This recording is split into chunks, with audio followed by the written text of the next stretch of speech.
മോൻ്റെ തീരുമാനം എന്താ? തീരുമാനം എനിക്ക് ഈ ഇവിടെയുള്ള ഒന്നും വേണ്ട, അത്രേ ഉള്ളൂ.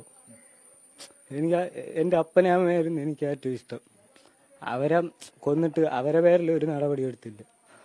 അങ്ങനെ എനിക്ക് വേണ്ട, ഒന്നും വേണ്ട. സ്ഥലവും വേണ്ട, വീടും വേണ്ട, പൈസയും വേണ്ട, ഒന്നും വേണ്ട. നമ്മൾ ഒരുപാട് 5 വർഷമായി നമ്മൾ ഫൈറ്റ് ചെയ്യില്ലേ, എന്നിട്ട് ആരും സർക്കാർ ഒന്നും മോനെ സഹായിച്ചില്ലെന്നാണ് മോൻ പറയുന്നത്. ആരും സഹായിച്ചില്ല, മോന് നീതി കിട്ടിയില്ല. കൊച്ചിലെ എൻ്റെ അമ്മയ്ക്ക് വയ്യായിരുന്നു, മാനസിക രോഗിയായിരുന്നു. എന്തൊരു അവസ്ഥയാ പാവം പയ്യന്റെ. എന്തിനീ ക്രൂരതയൊക്കെ ചെയ്യുന്നു?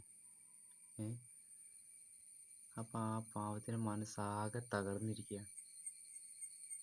അവന്റെ അമ്മ ചെറുപ്പത്തിൽ മാനസിക രോഗിയായി. പറയുന്നുണ്ട്, ആ വീഡിയോ തന്നെ പറയുന്നത്, എല്ലാവരും സ്കൂളിൽ ചോറ് കൊടുക്കും, എൻ്റെ അമ്മേനെ കാണാൻ പോകുന്നത് ഞാൻ ഊളംപാറയിലാണ്.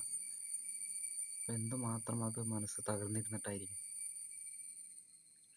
ആ സംസാരത്തിൽ തന്നെയുണ്ട്, മനസ്സിൻ്റെ താളം മുഴുവൻ തെറ്റി, എല്ലാ പ്രതീക്ഷകളും നഷ്ടപ്പെട്ട പോലെയാണ് ആ പയ്യൻ്റെ ഇരിപ്പ് കണ്ടാൽ.